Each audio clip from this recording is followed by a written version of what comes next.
But at the Nigerian Oil and Gas Conference, the NBC Africa's Ibrahim caught up with Herbert Wigwe, the Group Deputy Managing Director, Access Bank, to get his take on growth opportunities in the Nigerian oil and gas industry. She started by asking how the banking sector is participating in the growth we're seeing in that space right now. Take a look.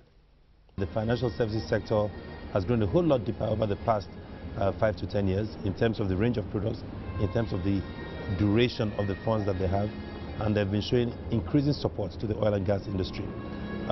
Several years ago, to support any of the drilling campaigns required by any of the IOCs or the indigenous companies, you would have had to access money from overseas. But more and more, what you see is that the banking sector is coming up and providing funding for them. A lot more can be done, all right, but the institutional framework required to support it needs to be in place.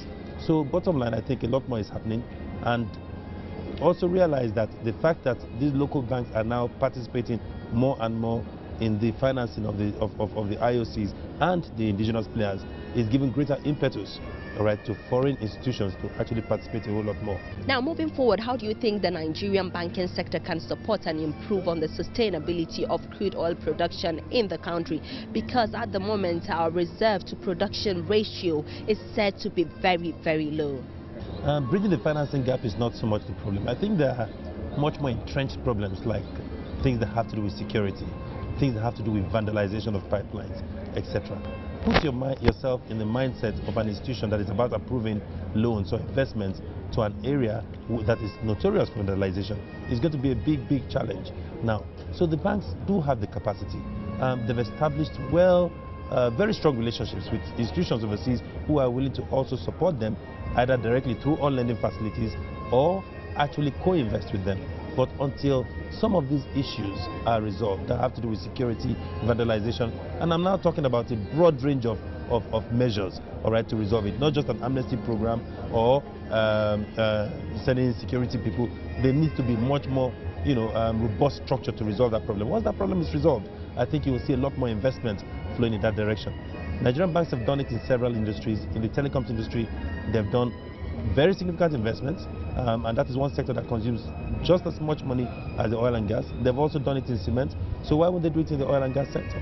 We've seen a huge investments coming from the banking sector to other important sectors of the economy, like the telecom sector. When are we likely to see these kind of investments from the banking sector to the country's oil and gas sector? Because it is very, very crucial at this stage to get these kind of investments coming from the financing sector. They are coming in gradually more and more now, but I think, like I said, the government has to address the larger issues, larger reforms, all right, for you to see it coming in the critical mass that you are envisaging. And I don't think it's something that is far-fetched. I think it's something that can be resolved quickly, and banks are looking for good investment outlets anyway. All right, so once that is resolved, you would see it coming in more and more. But it's happening already. Different institutions, some of the IOCs are farming out some of their projects to indigenous oil companies that are being financed by local banks. All right, but if we need to bridge or increase the reserve production ratio, which is what is important now, all right, we need to resolve some of those other things. Now, Nigeria's downstream sector is faced with quite a lot of challenges. When do you think is the right time for the Nigerian government to pursue what will aid the establishment of refineries to, refine the country's crude oil? What do you think is the problem, and what is stopping us from achieving this? I think, first of all, we must look at the entire reform structure around regulation or deregulation. There are issues for regulation and therefore subsidy, but in the wider economic theory, I think there are more points for deregulation. The issues around subsidy, as we know, have been very topical in the recent past.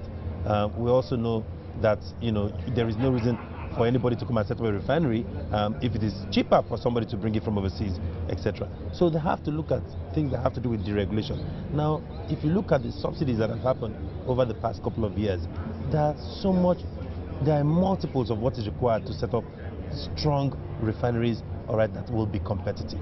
An average refinery that will produce, that would refine 200,000 barrels of oil per day would at most cost $5 billion. Now, Nigeria would probably consume maybe 600,000, 700,000 barrels per day, given the enlarged population of 160 million people, and that would mean maybe 3 viable refineries at that stage. Now, let us even say they were split. That would mean, what, $15 billion.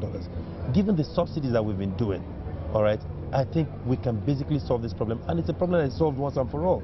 Now, we actually have the raw material, all right, to produce these products. Why do we have to export this raw material for people to add value and we bring it back to ourselves at a much higher cost? So I think issues around deregulation and taking away of the subsidy so that the right price will be found is what is important for that to happen.